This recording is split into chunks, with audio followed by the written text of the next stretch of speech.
ये आकाशवाणी रायपुर है। प्रादेशिक समाचार बुलेटिन के साथ मैं राहुल सिन्हा।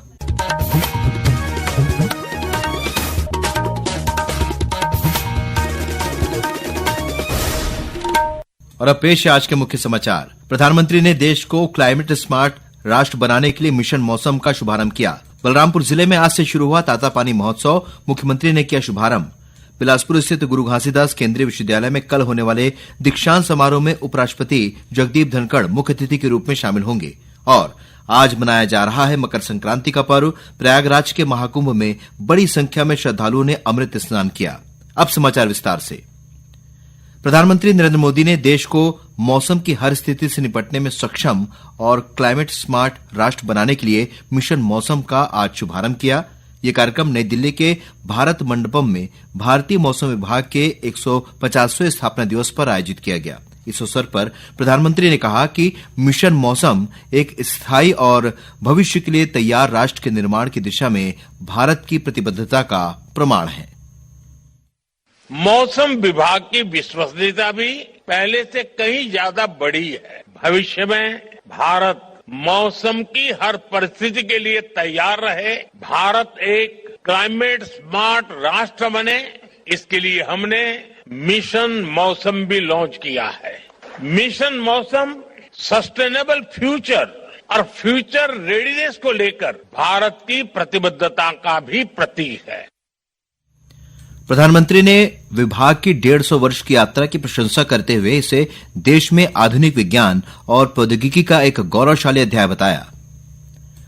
बलरामपुर जिले में आज से तातापानी महोत्सव की शुरुआत हुई। मुख्यमंत्री विष्णुदेव साय ने 3 दिवसीय इस महोत्सव का शुभारंभ किया। इस अवसर पर मुख्यमंत्री ने जिले में 177 करोड़ रुपए से अधिक के 198 विकास कार्यों को लोकार्पण और भूमि पूजन किया। कार्यक्रम में मुख्यमंत्री ने कई घोषणाएं की। 177 करोड़ रुपए के 198 विकास कार्यों का लोकार्पण और भूमि पूजन किए हैं। खासकर नालंदा परिसर निर्माण का भूमि पूजन किए हैं। इससे हमारे युवा बेटा बेटियों को बहुत लाभ होगा। जो बेटा बेटी एसपी कलेक्टर बनना चाहते हैं, डॉक्टर इंजीनियर बनना चाहते हैं, तो इस नालंदा परिसर में उनको स्टडी मटेरियल मिलेगा, वो अच्छे से तैयारी कर पाए। मैं क्षेत्र के युवाओं को बहुत बहुत बधाई देता हूं। बलरामपुर के कॉलेज में एक ऑडिटोरियम के निर्माण की मैं घोषणा करता हूं। मुख्यमंत्री ने तातापानी में स्थित तपेश्वर महादेव मंदिर में पूजा अर्चना की। इसके बाद वे मुख्यमंत्री कन्या विवाह योजना के अंतर्गत कराए जा रहे सामूहिक विवाह कार्यक्रम में शामिल हुए। साथ ही उन्होंने विभिन्न विभागों द्वारा लगाए गए विकास कार्यों की प्रदर्शनी का भी अवलोकन किया। गुरु घासीदास केंद्रीय विश्वविद्यालय के दीक्षांत समारोह में शामिल होने के लिए उपराष्ट्रपति जगदीप धनखड़ कल 15 जनवरी को बिलासपुर पहुंचेंगे। उपराष्ट्रपति बतौर मुख्य अतिथि गुरु घासीदास विश्वविद्यालय के 11वें दीक्षांत समारोह में शामिल होंगे। विश्वविद्यालय के कुलपति प्रोफेसर आलोक कुमार चक्रवाल ने बताया कि समारोह में अति विशिष्ट अतिथि के रूप में राज्यपाल रमेन डेका और विशिष्ट अतिथि के रूप में मुख्यमंत्री विष्णुदेव साय शामिल होंगे। घासीदास विश्वविद्यालय का 11वां दीक्षांत दिनांक 15 जनवरी 2025 को संपन्न होने जा रहा है। भारतवर्ष के उपराष्ट्रपति माननीय श्री जगदीप धनखड़ जी का आभार व्यक्त करते हैं कि उन्होंने इस दीक्षांत समारोह में मुख्य अतिथि होने के लिए अपनी संस्तुति दी है। साथ ही साथ छत्तीसगढ़ राज्य के राज्यपाल माननीय श्री रमन डेका जी भी पधार रहे हैं। इसके साथ ही हमारे छत्तीसगढ़ राज्य के बहुत ही तेजस्वी मुख्यमंत्री माननीय श्री विष्णुदेव साय भी आ रहे हैं। दीक्षांत समारोह में वर्ष 2022-23 और 23-24 में विभिन्न परीक्षाओं में उत्कृष्ट प्रदर्शन करने वाले 170 विद्यार्थियों को स्वर्ण पदक प्रदान किया जाएगा। इसके अलावा 122 विद्यार्थियों को पीएचडी उपाधि प्रदान की जाएगी। वहीं 2 छात्राओं को गुरु घासीदास पदक से सम्मानित किया जाएगा। राष्ट्रीय परीक्षा एजेंसी एनटीए ने कल होने वाली यूजीसी नेट परीक्षा दिसंबर 2024 तक स्थगित कर दी है। एजेंसी ने कहा है कि उसे 15 जनवरी को पोंगल, मकर संक्रांति और अन्य त्योहारों के कारण परीक्षा स्थगित करने के लिए अभ्यावेदन प्राप्त हुए हैं। परीक्षा की नई तिथि की घोषणा बाद में की जाएगी। एनटीए ने बताया कि 16 जनवरी को होने वाली परीक्षा पहले से तय कार्यक्रम के अनुसार ही आयोजित की जाएगी।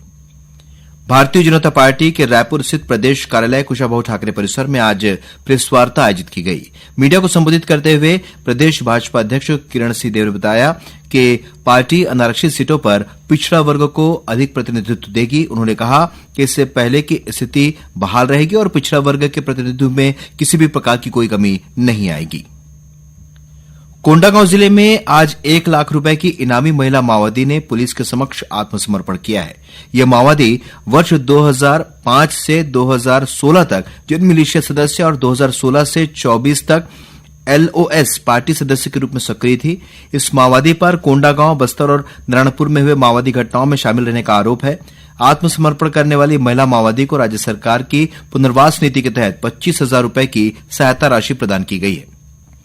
कोरबा जिले में स्मॉल फाइनेंस माइक्रो कंपनियों से जुड़े 7 एजेंटों को पुलिस ने गिरफ्तार किया है। पुलिस ने बताया कि पीड़ितों ने शिकायत की है कि माइक्रो फाइनेंस कंपनी के रिकवरी एजेंट निवेशकों को डरा धमकाकर पैसे की मांग कर रहे थे।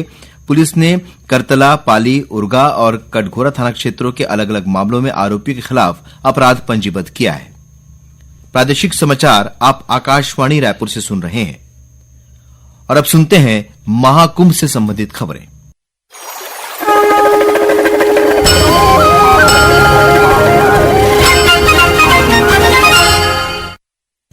प्रयागराज के महाकुंभ में मकर संक्रांति पर आज करोड़ों श्रद्धालुओं ने अमृत स्नान किया और त्रिवेणी संगम पर आस्था की डुबकी लगाई। पवित्र स्नान के बाद श्रद्धालुओं ने घाटों पर पूजा अर्चना और अनुष्ठान किए। परंपरा को कायम रखते हुए उन्होंने दान पुण्य भी किया। आज मकर संक्रांति होने की वजह से सुबह से ही बड़ी संख्या में लोगों ने गंगा आरती में भी हिस्सा लिया। प्रधानमंत्री नरेंद्र मोदी ने आज मकर संक्रांति के पर्व पर महाकुंभ में पहले अमृत स्नान में भाग लेने वाले श्रद्धालुओं को बधाई दी। महाकुंभ की झलकियां साझा करते हुए श्री मोदी ने कहा कि महाकुंभ भक्ति और आध्यात्मिकता का सच्चा प्रतिबिंब है। सूर्य के उत्तरायण का पर्व मकर संक्रांति आज छत्तीसगढ़ सहित देश के विभिन्न भागों में मनाया जा रहा है। मकर संक्रांति का पर्व हेमंत ऋतु के समापन और शिशिर ऋतु के आगमन का प्रतीक है। इसी दिन से दिन की अवधि बढ़ने लगती है। इस त्योहार को देश के विभिन्न भागों में अलग अलग नामों से जाना जाता है। तमिलनाडु में इसे पोंगल, गुजरात में उत्तरायण, असम में भोगाली बिहू और पश्चिम बंगाल में पौष संक्रांति के रूप में इसे मनाया जाता है। मुख्यमंत्री विष्णुदेव साय ने प्रदेशवासियों को मकर संक्रांति की बधाई और शुभकामनाएं दी हैं। उन्होंने कहा है कि सभी के जीवन में सुख, शांति और समृद्धि की मिठास घुलती रहे।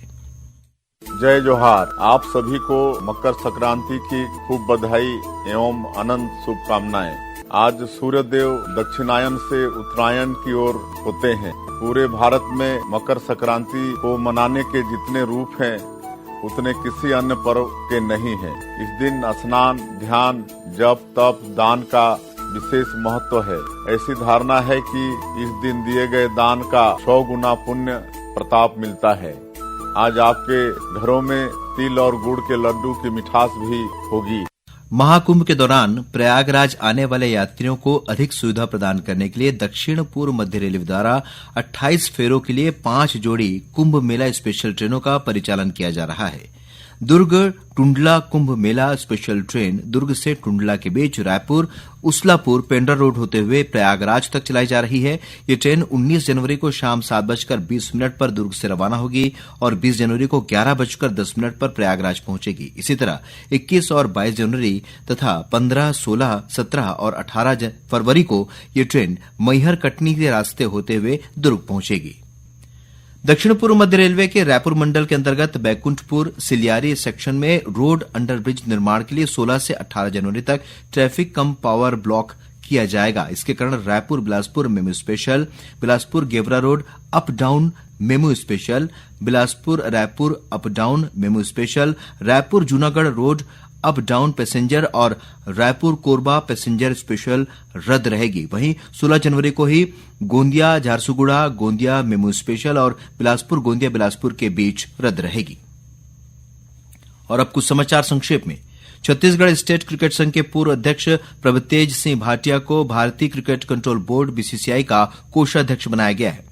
कोरिया जिले में बाघ की मौत और बलरामपुर में करंट लगाकर हाथी को मारने के मामलों पर छत्तीसगढ़ उच्च न्यायालय ने नाराजगी जताई है।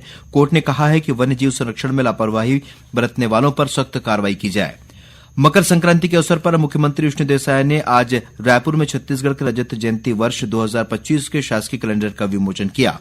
मुख्यमंत्री ने बीजापुर के पत्रकार मुकेश चंद्राकर की मौत के बाद उनके परिजनों को 10 लाख रुपए की सहायता राशि देने की घोषणा की है। साथ ही उनके नाम पर पत्रकार भवन का निर्माण कराने का ऐलान किया है। Chhattisgarh chamber of commerce and industries द्वारा भिलाई में 16 से 19 जनवरी तक व्यापार महोत्सव का आयोजन किया जाएगा। इस आयोजन में 900 से अधिक व्यापारिक संस्थानों की भागीदारी होगी। दुर्ग स्थित हेमचंद यादव विश्वविद्यालय की सेमेस्टर परीक्षाएं कल 15 जनवरी से शुरू होंगी। गौरेला पेंड्रा मारवाही जिले में पुलिस ने साइबर अपराध के प्रति लोगों को जागरूक करने के उद्देश्य से ऑनलाइन सत्र का आयोजन किया। इसमें झारखंड के जामतारा में पदस्थ रह चुके आईपीएस राकेश सिंह मुख्य वक्ता के रूप में शामिल हुए और रायपुर के तेलीबांधा इलाके में निर्माणाधीन बहुमंजिला इमारत में हुए हादसे के मामले में पुलिस ने संबंधित बिल्डर के प्रोजेक्ट मैनेजर, ठेकेदार और इंजीनियर के खिलाफ केस दर्ज कर लिया है। इस हादसे में स्लैब गिरने से 2 मजदूरों की मौत हो गई थी। अंत में मुख्य समाचार एक बार फिर। प्रधानमंत्री ने देश को क्लाइमेट स्मार्ट राष्ट्र बनाने के लिए मिशन मौसम का शुभारंभ किया। बलरामपुर जिले में आज से शुरू हुआ तातापानी महोत्सव, मुख्यमंत्री ने किया शुभारंभ। बिलासपुर स्थित गुरु घासीदास केंद्रीय विश्वविद्यालय में कल होने वाले दीक्षांत समारोह में उपराष्ट्रपति जगदीप धनखड़ मुख्य अतिथि के रूप में शामिल होंगे। और आज मनाया जा रहा है मकर संक्रांति का पर्व। प्रयागराज के महाकुंभ में बड़ी संख्या में श्रद्धालुओं ने अमृत स्नान किया। इसी के साथ प्रादेशिक समाचार बुलेटिन समाप्त हुआ। नमस्कार।